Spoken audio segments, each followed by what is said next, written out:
BEd first year के second paper समकालीन भारत एवं शिक्षा की 6 यूनिट के ऊपर चर्चा करेंगे। लास्ट वीडियोस में ये यूनिट शुरू हो चुकी है और आज हम इसमें जो पॉइंट्स रह गए थे उनके बारे में डिस्कस करेंगे। जैसा कि आप पीछे बोर्ड पर देख रहे हैं, आज हम चर्चा करेंगे NCTE national council for teacher education या हिंदी में राष्ट्रीय शिक्षक शिक्षा परिषद, national council for teacher education. देखिए, यहां पर बात हो रही है शिक्षक शिक्षा की। तो इस संबंध में हम शुरू करते हैं 1973 से। अगर हम बात करें 1973 से, तो 1973 में शिक्षक शिक्षा ये जो समिति थी, ये जो परिषद था, ये एक सलाहकार के रूप में कार्य करता था। किसको सलाह देता था?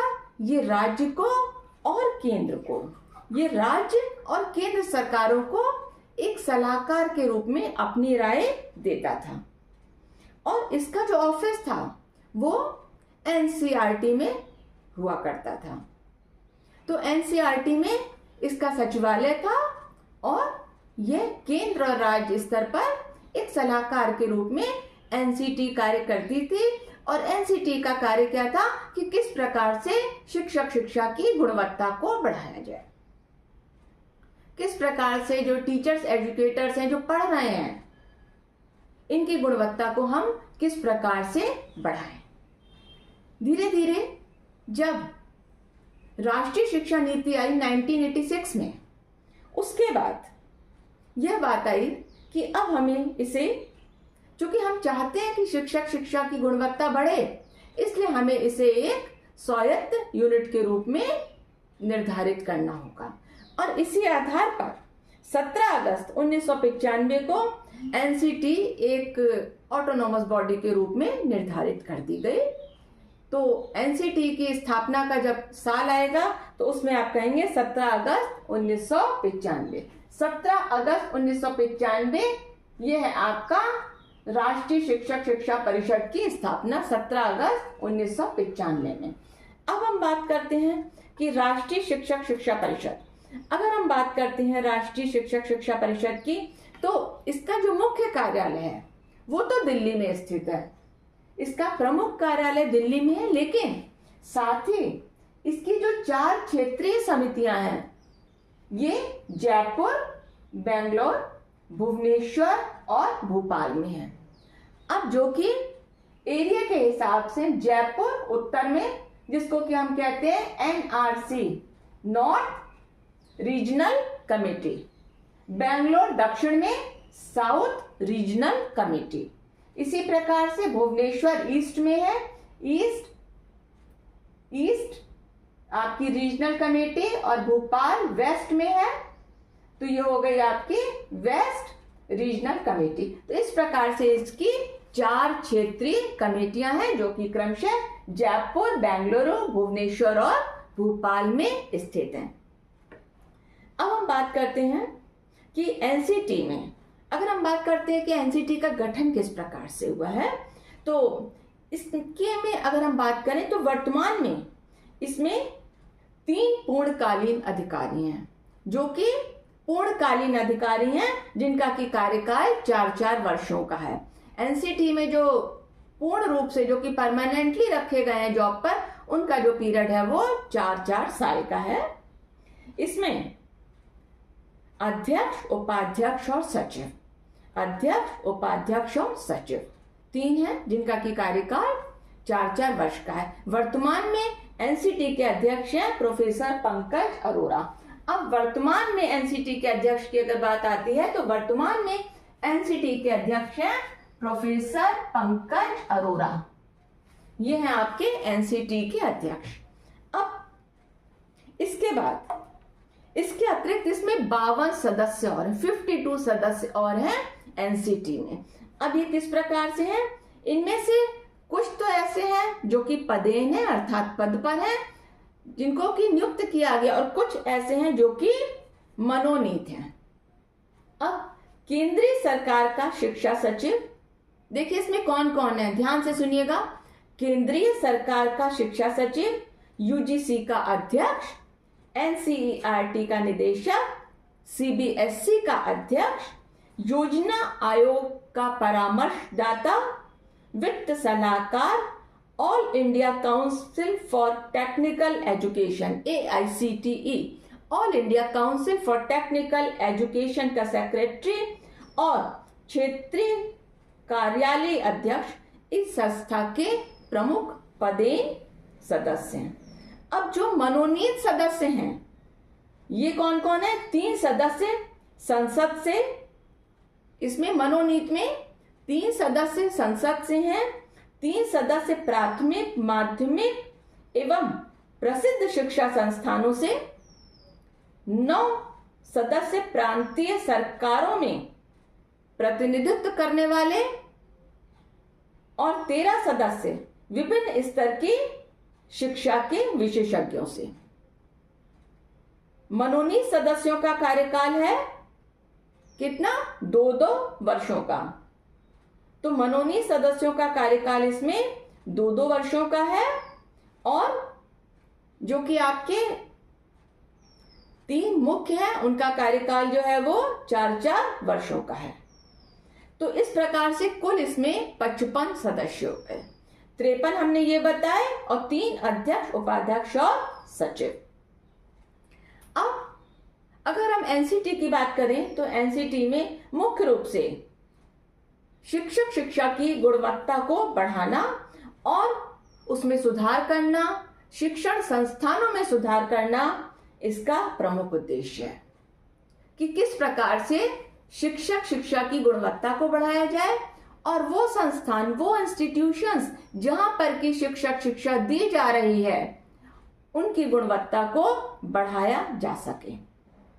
अब इन्होंने जो कुछ अपने उद्देश्य बताए, इनका कहना था संपूर्ण शिक्षा संस्थानों के लिए मानदंड निर्धारित करना, मतलब सबके लिए एक स्टैंडर्ड निर्धारित करना। अगर बीएड कॉलेजेस खुल रहे हैं, एमएड से रिलेटेड कॉलेजेस खुल रहे हैं या अन्य शिक्षक शिक्षा संस्थान खुल रहे हैं तो वहां पर उन सबके लिए समान मानदंड होने चाहिए। इसके बाद इन्होंने कहा सभी शिक्षक शिक्षा संस्थानों के लिए शिक्षण शुल्क, अन्य शुल्क और छात्रवृत्तियां, इन सब का निर्धारण किया जाना चाहिए। सभी शिक्षक शिक्षा संस्थानों के लिए पाठ्यक्रम का निर्धारण करना बहुत जरूरी है कि सब में एक सा पाठ्यक्रम हो और समय समय पर उस पाठ्यक्रम को उसका अवलोकन भी किया जाए और समय समय पर पाठ्यक्रम में सुधार भी किया जाए। इसके बाद इन्होंने कहा प्राथमिक, माध्यमिक और उच्च स्तर, प्राथमिक स्तर, माध्यमिक स्तर और उच्च स्तर, इन सभी पर जितने भी सेवारत शिक्षक हैं, देखिए टीचर प्राथमिक स्तर पर पढ़ा रहे हो, चाहे माध्यमिक स्तर पर, चाहे उच्च स्तर पर, लेकिन ये चीज बहुत जरूरी होती है कि उनकी नॉलेज के लिए समय समय पर उनके लिए ट्रेनिंग प्रोग्राम्स या रिफ्रेशर कोर्सेज, इस प्रकार से ये चीजें ऑर्गेनाइज करी जानी चाहिए। टीचर्स के लिए training programmes, orientation programmes, refresher courses, workshop, इस टाइप की चीजें ऑर्गेनाइज कराना बहुत आवश्यक होता है। इनका कहना था कि शिक्षक शिक्षा के क्षेत्र में एक स्टैंडर्ड बनाए रखना है और व्यवसायीकरण को रोकना है। भारत के समस्त शिक्षा, जितने भी भारत में शिक्षक शिक्षा संस्थान हैं उनके बीच में आपस में एक समन्वय या कोऑर्डिनेशन होना बहुत जरूरी है। वो सारे संस्थान आपस में कोऑर्डिनेट करें और उनके शिक्षक समय समय पर एक दूसरे से मिलें और विचारों का आदान प्रदान करें।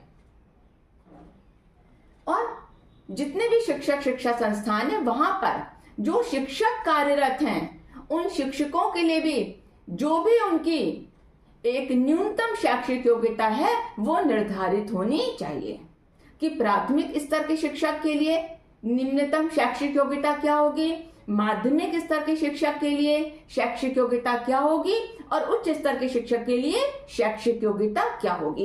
इन सारी चीजों का निर्धारण एनसीटी द्वारा किया जाएगा। इसके बाद उन्होंने कहा कि किसी भी अगर हम किसी भी नई शिक्षा संस्था को अगर हम मान्यता देते हैं तो उसको मान्यता देने से पूर्व, अर्थात अगर कोई भी नई शिक्षा संस्था खुल रही है और उसको मान्यता देनी है एनसीटी के द्वारा, क्योंकि जितने भी टीचर्स ट्रेनिंग इंस्टीट्यूट हैं इन सबकी मान्यता एनसीटी द्वारा होती है। तो इसको मान्यता देने के लिए जरूरी है कि इनका निरीक्षण किया जाए और ये देखा जाए कि ये सारे मानदंडों में पूरे उतर रहे हैं या नहीं उतर रहे हैं। तो यहां पर हमने कुछ चीजें बताई थी आपको एनसीटी के बारे में। एनसीटी के में अगर हम देखते हैं तो यहां पर दो चीजें मुख्य रूप से हुई हैं एनसीटी द्वारा। एक तो था curriculum framework for quality teacher education, CFTE curriculum framework for quality teacher education 1998। दूसरा national curriculum framework for teacher education, national curriculum framework for teacher education 2009। इसको हम कहते हैं NCFTE, national curriculum framework for teacher education. तो ये था आपकी दो चीजें हैं जो कि बहुत इंपॉर्टेंट है, एनसीटी द्वारा निर्धारित करी गई हैं। एक है आपकी CFTE और दूसरी NCFTE। ये दो चीजें इसमें निर्धारित करी गई हैं। अब अगर हम बात करते हैं national curriculum framework for teacher education 2009 की, तो यहां पर इन्होंने कहा कि ये एक ऐसा डॉक्यूमेंट है जो कि शिक्षा में गुणवत्ता लाने की बात करता है कि शिक्षा में किस प्रकार गुणवत्ता लाएं और किस प्रकार से इसका विकास करें जिससे कि शिक्षक आजीवन चिंतन करें, सीखें और अभ्यास करें, और भावी शिक्षकों के लिए विभिन्न प्रकार के प्रोग्राम तैयार करना, भावी शिक्षकों के लिए तैयारी करना। तो अगर हम कहें कि NCFTE इसका मुख्य उद्देश्य क्या है, तो NCFTE क्या है? शिक्षा के लिए एक ढांचा है जो भारत में शिक्षा के विकास के लिए एक दृष्टिकोण प्रदान करता है। यह आजीवन सीखने, चिंतनशील अभ्यास और व्यावसायिक विकास के सिद्धांतों पर आधारित है और यह विविध और समावेशी कक्षाओं में पढ़ाने के लिए, विविध और समावेशी कक्षाओं में पढ़ाने के लिए शिक्षकों को तैयार करने पर जोर देता है। अर्थात ऐसी कक्षाओं में पढ़ाने के लिए जहां पर कि हर प्रकार का बच्चा हो, चाहे वो स्पेशल चाइल्ड हो, चाहे वो नॉर्मल चाइल्ड हो, उन सबको पढ़ाने के लिए NCFTE शिक्षकों को तैयार करने की बात करता है। अब हम नेक्स्ट बात करते हैं, इसी में अगला पॉइंट आता है या अगला टॉपिक हम शुरू कर रहे हैं UGC, विश्वविद्यालय अनुदान आयोग। विश्वविद्यालय अनुदान आयोग की हम यहां पर बात करते हैं। UGC नाम से जैसा कि आपको लग रहा है, यूनिवर्सिटी ग्रांट कमीशन या विश्वविद्यालय अनुदान आयोग। विश्वविद्यालय अनुदान आयोग की अगर हम बात करें तो विश्वविद्यालय अनुदान आयोग, इसके जो वर्तमान में अध्यक्ष हैं वो हैं आपके डॉक्टर विनीत जोशी। देखिए, इससे पहले जो UGC के अध्यक्ष थे वो थे M जगदीश कुमार। UGC के अध्यक्ष थे पहले, UGC के जो चेयरमैन थे 8 अप्रैल 2025 से पहले, 8 अप्रैल 2025 से पहले UGC के चेयरमैन M जगदीश कुमार थे। लेकिन ये 8 अप्रैल 2025 को रिटायर हो गए और उसके बाद डॉक्टर विनीत जोशी ने UGC के चेयरमैन का कार्यभार संभाल लिया है। तो वर्तमान में अगर UGC के चेयरमैन की बात आती है तो वर्तमान में हम नाम लेंगे डॉक्टर विनीत जोशी का, और 8 अप्रैल से पहले तक के थे डॉक्टर M जगदीश कुमार। तो अब हम अगर बात करते हैं कि UGC क्या है, यूनिवर्सिटी ग्रांट कमीशन क्या है। अब UGC क्या है? ये सरकार द्वारा जितने भी विश्वविद्यालय या महाविद्यालय जो भी सरकार द्वारा मान्यता प्राप्त हैं, उन सबको ये अनुदान प्रदान करता है, मतलब उन सबको ये ग्रांट देता है। जितने भी विश्वविद्यालय या महाविद्यालय जो कि सरकार द्वारा मान्यता प्राप्त हैं, तो उन सबको ये ग्रांट देता है। अब देखिए, इसके जो मेन ऑफिस है यूजीसी का, यूनिवर्सिटी ग्रांट कमीशन का जो मेन ऑफिस है वो तो दिल्ली में है, लेकिन इसके 6 क्षेत्रीय कार्यालय, 6 इसके रीजनल ऑफिसेज हैं, 6 क्षेत्रीय कार्यालय, 6 रीजनल ऑफिसेज हैं, जो कि कहां कहां पर है? पुणे, भोपाल, कोलकाता, हैदराबाद, गुवाहाटी और बेंगलोर। ये 6 जगह हैं। एक बार रिपीट कर रही हूं, पुणे, भोपाल, कोलकाता, हैदराबाद, गुवाहाटी और बेंगलोर। यहां पर इसके 6 जो हैं वो रीजनल ऑफिसेज हैं यूजीसी के। अब थोड़ा सा हम बात करते हैं कि इसके इतिहास की, कि यूजीसी आया कहां से, यूनिवर्सिटी ग्रांट कमीशन कहां से आई। तो एक छोटा सा इसका भी इतिहास है, सुनिएगा। अब सबसे बड़ी बात है कि आपने लॉर्ड मैकाले के बारे में पढ़ा था, लॉर्ड मैकाले की शिक्षा नीति के बारे में पढ़ा था। ये सारी चीजें बिफोर इंडिपेंडेंस की थी, जिनके बारे में आपने पढ़ा था। अब जब लॉर्ड मैकाले की सिफारिश आ गई थी, उसके बाद 1925 में इंटर यूनिवर्सिटी बोर्ड की स्थापना करी गई थी, और इंटर यूनिवर्सिटी बोर्ड का बाद में नाम पड़ गया था भारतीय विश्वविद्यालय संघ रखा गया। भारतीय विश्वविद्यालय संघ इसका नाम रखा गया था, और इसके अंतर्गत सभी विश्वविद्यालयों के बीच शैक्षिक, सांस्कृतिक और संबंधित क्षेत्रों में सूचना के बारे में आदान प्रदान किया जाता था। अब क्या हुआ कि जब देश आजाद हो गया, 1947 में भारत आजाद हो गया, उसके बाद सन 1948 में 1948 में डॉक्टर सर्वपल्ली राधाकृष्णन ने विश्वविद्यालय शिक्षा आयोग की नींव रखी। विश्वविद्यालय शिक्षा आयोग की नींव रखी थी। 1948-49 है विश्वविद्यालय शिक्षा आयोग, 1948 में इसकी नींव रखी थी डॉक्टर सर्वपल्ली राधाकृष्णन ने। अब ये विश्वविद्यालय आयोग क्या कर रहा था? इसके अंतर्गत देश में शिक्षा की आवश्यकताओं और शिक्षा में जो भी सुधार होने हैं उसके ऊपर कार्य करने की बात करी गई। इस आयोग ने सुझाव दिया कि आजादी से पहले के विश्वविद्यालय अनुदान आयोग को दोबारा से गठित किया जाए, और उसका एक अध्यक्ष होना चाहिए, और उसमें देश के बड़े बड़े शिक्षाविद आने चाहिए। अब इसके बाद क्या हुआ कि सन 1952 में, देखिए कहानी थोड़ी और आगे बढ़ी, 1952 में सरकार ने निर्णय लिया कि केंद्रीय और अन्य उच्च शिक्षा संस्थानों को दी जाने वाली, जो कि केंद्रीय और उच्च शिक्षा संस्थानों को दी जाने वाली जो भी वित्तीय सहायता उनको दी जाती है, उसके लिए इन सब चीजों को विश्वविद्यालय अनुदान आयोग के अधीन लाया जाए।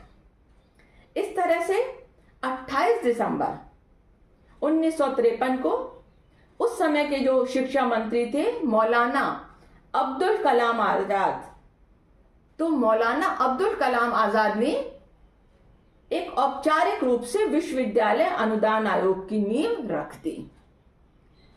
इसके बाद जब विश्वविद्यालय अनुदान आयोग की इन्होंने नींव रख दी, उसके बाद पूर्ण रूप से विश्वविद्यालय अनुदान आयोग बनकर तैयार हुआ नवंबर 1956 में।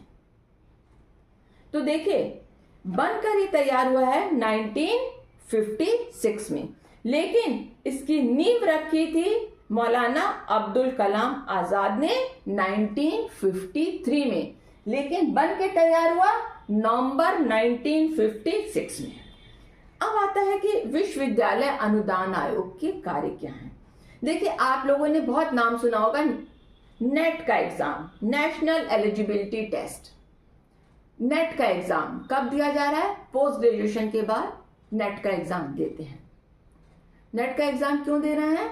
जिससे कि हमें, जिसे कहते हैं कि हमें एक वित्तीय सहायता प्राप्त हो जाती है हमें आगे के काम करने के लिए, या हमें अगर आगे हायर स्टडीज करनी, जैसे हमको पीएचडी करनी है, तो उसके लिए भी अगर हम नेट, नेशनल एलिजिबिलिटी टेस्ट को पास कर लेते हैं तो उसके जरिए हमको जो भी अनुदान मिलता है वो हमारे रिसर्च वर्क में काम आता है। और टीचर्स के सिलेक्शन के लिए भी नेट आवश्यक हो गया है। अब यहां पर बात आती है कि अब कई कई जगह पीएचडी में नेट को छूट भी दे दी गई है कि आपने अगर नेट नहीं भी क्वालिफाई किया है तब भी आप पीएचडी कर सकते हैं, या तब भी आपका जॉब के लिए सिलेक्शन हो सकता है। लेकिन नेट, नेशनल एलिजिबिलिटी टेस्ट, एक ऐसी परीक्षा है जो कि नेशनल लेवल पर पोस्ट ग्रेजुएशन के बाद होती है और इसको क्लियर करना बहुत जरूरी है, जिससे कि हमें अपनी क्षमता और अपनी योग्यता का भी पता चलता है। और साथ साथ जब हम क्लियर करते हैं उसके बाद हमको सरकार द्वारा वित्तीय सहायता भी प्राप्त होती है। अब यूजीसी की अगर हम बात करते हैं तो इसमें कुछ संस्थान हैं जिनको कि हम यूजीसी में लेते हैं, जो कि वित्तीय सहायता के दृष्टिकोण से, जैसे हम बात करते हैं अखिल भारतीय तकनीकी शिक्षा परिषद, all India council for technical education, इसके बाद medical council of India, Indian council of agricultural research, rehabilitation council of India, medical council of India, Indian council of pharmacy, Indian nursing council, central council of homeopathy, national council of rural institutions. ये सारी चीजें जो हैं, इस तरह के बहुत सारी चीजें यूजीसी के अंतर्गत आती हैं। अब यूजीसी के उद्देश्य और कार्य क्या हैं? यूजीसी के उद्देश्य और कार्यों की अगर हम बात करें तो चूंकि हमें पता है कि विश्वविद्यालय अनुदान आयोग, विश्वविद्यालय अनुदान आयोग क्या करता है? ये विश्वविद्यालय और कॉलेजों को अनुदान तो दे ही रहा है और उसके अतिरिक्त ये उनको सलाह भी देता है कि किस प्रकार से वो अपने मानदंडों को पूरा करें। अब यहां पर इन्होंने बात करी इसके कार्यों की या इसके उद्देश्यों की, तो उच्च शिक्षा संबंधी समस्याओं पर केंद्रीय स्तर पर निरीक्षण करना, उच्च शिक्षा से संबंधित जो भी समस्याएं हैं उन पर केंद्रीय स्तर पर निरीक्षण करना, विश्वविद्यालयों की आर्थिक स्थिति की जांच करना और केंद्र सरकार द्वारा धन की व्यवस्था करना, विश्वविद्यालयों के अनुदान के वितरण की व्यवस्था करना, यूनिवर्सिटीज को किस प्रकार से ग्रांट मिलेगी, उसका डिस्ट्रीब्यूशन किस प्रकार से होगा, ये सारा काम यूजीसी या यूनिवर्सिटी ग्रांट कमीशन करती है। इसके बाद नवीन विश्वविद्यालयों की स्थापना के लिए उनको आवश्यक सलाह देना, सरकार और विश्वविद्यालयों द्वारा जो भी उनकी जिज्ञासाएं हैं उनको शांत करना। इसके बाद किसी विश्वविद्यालय की डिग्री देने संबंधी मान्यता आदि पर विचार विमर्श करना। किसी विश्वविद्यालय की डिग्री देने संबंधी मतलब विश्वविद्यालय जो भी यूनिवर्सिटी है वो उसमें कौन कौन से कोर्सेज हैं, वो किन किन कोर्सेज के लिए डिग्री दे रहा है, वो उसके लिए एलिजिबल भी है या नहीं है, तो यूनिवर्सिटी के बारे में पूरी जानकारी यूजीसी रखती है, क्योंकि यूजीसी ही उनको ग्रांट दे रही है। जो भी यूनिवर्सिटी को जो भी रुपए पैसा मिल रहा है वो यूजीसी की ओर से मिल रहा है। फिर उच्च शिक्षा के विकास के लिए विश्वविद्यालयों को परामर्श देना, उच्च शिक्षा के विकास के लिए कार्य करना। तो यहां पर हमने बात करी आपको यूजीसी की। अब कोठारी आयोग, अगर हम बात करें कोठारी आयोग की, तो कोठारी आयोग आया है आपका 1964-66 में और यूजीसी की स्थापना हो गई थी 1956 में। तो कोठारी आयोग ने भी यूजीसी के कुछ कार्यों को इस प्रकार से बताया था। इनका कहना था कोठारी आयोग का कि संपूर्ण उच्च शिक्षा को एक इकाई माना जाए, जितनी भी हायर एजुकेशन है उसको हम एक यूनिट के रूप में लें और इसका संचालन यूजीसी द्वारा होना चाहिए। हायर एजुकेशन का संचालन पूर्ण रूप से यूजीसी द्वारा होना चाहिए, ये कोठारी आयोग ने कहा था। इसके बाद कोठारी आयोग ने एक चीज और कही यूजीसी के लिए, कृषि, इंजीनियरिंग और चिकित्सा के लिए यूजीसी के तौर पर एक संगठन बनाया जाना चाहिए। किसके लिए? कृषि के लिए, इंजीनियरिंग के लिए और चिकित्सा के लिए। कृषि, इंजीनियरिंग और चिकित्सा के लिए। तो इसके लिए आपने देखा कि संगठन बनाए गए हैं, कृषि के लिए भी, चिकित्सा के लिए भी और तकनीकी कार्यों के लिए भी। कृषि, इंजीनियरिंग और चिकित्सा के लिए। जैसे कि आपने देखा कि बहुत तरह की काउंसिल्स बनी है जिनको कि यूजीसी गवर्न कर रहा है। जैसे अगर हम कृषि की बात करें तो अगर हम Indian council of agricultural research की बात करें, मेडिकल काउंसिल ऑफ इंडिया की बात करें, तो ये सारी चीजें यूजीसी के में ही आती हैं। अब यहां पर हमने आपको बता दिया यूजीसी के बारे में, यूनिवर्सिटी ग्रांट कमीशन के बारे में। तो अब यहां पर आपकी 6 यूनिट खत्म हो जाती है। अब देखिए 6 यूनिट से संबंधित अभी तक आपने जो पढ़ा इसके कुछ क्वेश्चंस की हम बात कर लेते हैं। मल्टीपल चॉइस क्वेश्चंस जो कि आपके एग्जाम में आते हैं, मल्टीपल चॉइस क्वेश्चंस। अब मल्टीपल चॉइस क्वेश्चंस में जैसे कि पहला क्वेश्चन है, शिक्षा आयोग का दूसरा नाम क्या है? शिक्षा आयोग का दूसरा नाम क्या है? इसमें 4 आंसर्स दिए हुए हैं, मुदालियर आयोग, कोठारी आयोग, राधा कृष्णन आयोग और इनमें से कोई नहीं। तो इसमें देखिए मैं बहुत धीरे धीरे बहुत आराम से आपको बता रही हूं जिससे कि प्रश्न आपको समझ में आ जाए। दोबारा से एक बार दोहरा रही हूं, शिक्षा आयोग का दूसरा नाम। तो शिक्षा आयोग का दूसरा नाम ए मुदालियर आयोग, बी कोठारी, सी राधाकृष्णन और डी इनमें से कोई नहीं। तो शिक्षा आयोग का दूसरा नाम है कोठारी आयोग। शिक्षा आयोग का दूसरा नाम है कोठारी आयोग। दूसरा, शिक्षा आयोग का गठन कब हुआ? शिक्षा आयोग का गठन कब हुआ? इसमें 1964, 1966, 1916 एंड 1992। अब गठन कब हुआ? यहां पर आप सही पर टिक लगाएंगे 1964। देखिए जब कोठारी आयोग की बात आती है तो 1964, 66 लिखा हुआ आता है, लेकिन जब आपके क्वेश्चन में है कि शिक्षा आयोग का गठन कब हुआ, उस समय आप 1964 पर ही टिक लगाएंगे। इसके बाद राष्ट्रीय शिक्षा नीति 1986, राष्ट्रीय शिक्षा नीति 1986 के दस्तावेज को कितने भागों में बांटा गया है? ये मैंने आपको बताया था कि इसके दस्तावेज को कितने भागों में बांटा गया है। अब 4 के सामने आंसर है, 15, 12, 18 और 16। इसके दस्तावेज को 12 खंडों में बांटा गया है। अब एनसीईआरटी के वर्तमान कार्यवाहक निदेशक कौन है? एनसीईआरटी के वर्तमान कार्यवाहक निदेशक कौन है? अब इसमें मैं आपको नाम बता रही हूं। एनसीईआरटी के वर्तमान कार्यवाहक निदेशक हैं डॉक्टर दिनेश प्रसाद सकलानी। ये नाम मैंने पिछले वीडियो में भी लिया था, डॉक्टर दिनेश प्रसाद सकलानी। ये एनसीईआरटी के कार्यवाहक निदेशक हैं और 2022 से इन्होंने पद ग्रहण किया था, डॉक्टर दिनेश प्रसाद सकलानी।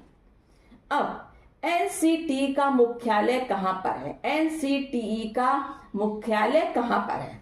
एनसीटी का मुख्यालय कहां पर है? दिल्ली, मद्रास, जयपुर और भोपाल। इसमें इसका जो मुख्यालय, जो मेन ऑफिस एनसीटी का, वो दिल्ली में स्थित है। इसके बाद यूजीसी की स्थापना कब हुई? यूजीसी की स्थापना कब हुई। अब 4 ईयर दिए हुए हैं, व्हाइट बोर्ड पर भी लिखा हुआ है। यहां पर आप बताएंगे कि यूजीसी की स्थापना 1956 में हुई है। इसके बाद राष्ट्रीय शिक्षा नीति 1986 किस प्रधानमंत्री के शासनकाल में गठित की गई। राष्ट्रीय शिक्षा नीति 1986 किस प्रधानमंत्री के शासनकाल में गठित की गई। 4 नाम है, इंदिरा गांधी, राजीव गांधी, जवाहरलाल नेहरू और इनमें से कोई नहीं। तो राष्ट्रीय शिक्षा नीति 1986 ये राजीव गांधी के कार्यकाल में गठित की गई थी और राजीव गांधी स्वर्गीय प्रधानमंत्री श्रीमती इंदिरा गांधी के पुत्र थे, जो कि उनकी मृत्यु के बाद प्रधानमंत्री बने राजीव गांधी।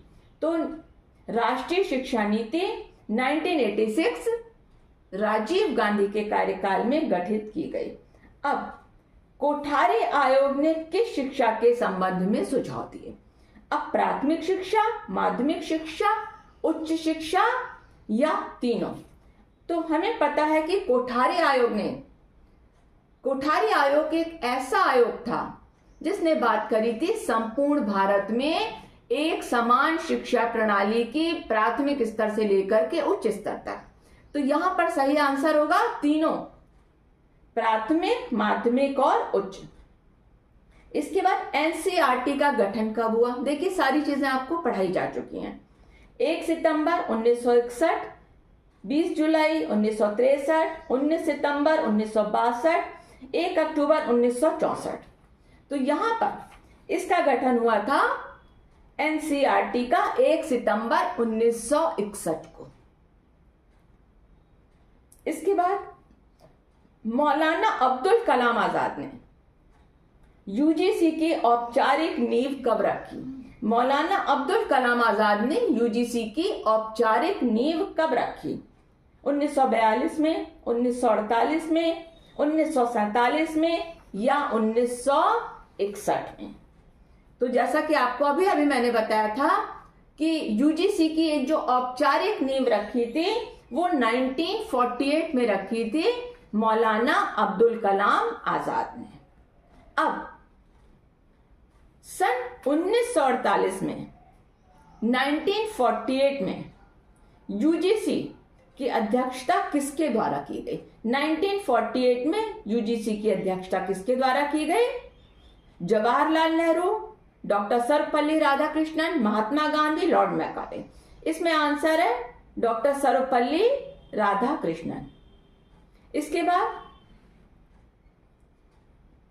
कोठारी आयोग का प्रतिवेदन कितने पृष्ठों का था। कोठारी आयोग का प्रतिवेदन कितने पृष्ठों का था।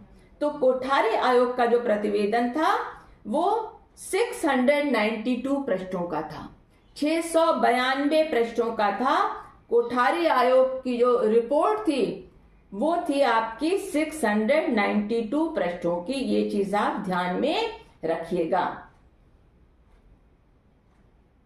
इसके बाद दस्तावेज। अब एक क्वेश्चन है, दस्तावेज कार्य योजना 1986 का कौन सा खंड भाषा से संबंधित है।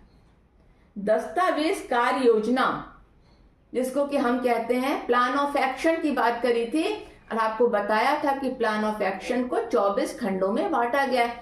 अब आपका प्रश्न है कि इसमें से कौन सा खंड भाषा से संबंधित है। देखिए आपसे पहले भी बताया था कि आपको हर एक खंड का नाम याद होना बहुत जरूरी है। अब यहाँ पर बात आती है कि भाषा से संबंधित कौन सा खंड है। तो यहाँ पर भाषा से संबंधित खंड है आपका 20 नंबर का, खंड 20 भाषा से संबंधित है। अब कोठारी आयोग के अध्यक्ष कौन थे। कोठारी आयोग के अध्यक्ष कौन थे। कोठारी आयोग के अध्यक्ष कौन थे। कोठारी आयोग के अध्यक्ष थे। अब इसमें बहुत जो नाम दिए गए हैं कोठारी आयोग के अध्यक्ष की, इसमें पहला जेपी नायक, दूसरा जीएस कोठारी, तीसरा डीएस कोठारी और चौथा एसडी कोठारी। इस तरह के कंफ्यूजिंग क्वेश्चंस भी आपको मिल सकते हैं। तो कोठारी आयोग के अध्यक्ष थे DS कोठारी। DS कोठारी। अब कोठारी आयोग के अनुसार सामान्य शिक्षा की अवधि कितनी निर्धारित की गई? तो कोठारी आयोग के अनुसार सामान्य शिक्षा की अवधि 10 वर्ष निर्धारित की गई थी। इसके बाद माध्यमिक शिक्षा थी +2 और उसके आगे बात करी थी +3 की। तो यहां पर हम आपकी 6th यूनिट खत्म कर रहे हैं। नेक्स्ट वीडियो में आपकी 7th यूनिट शुरू करेंगे। Thank you.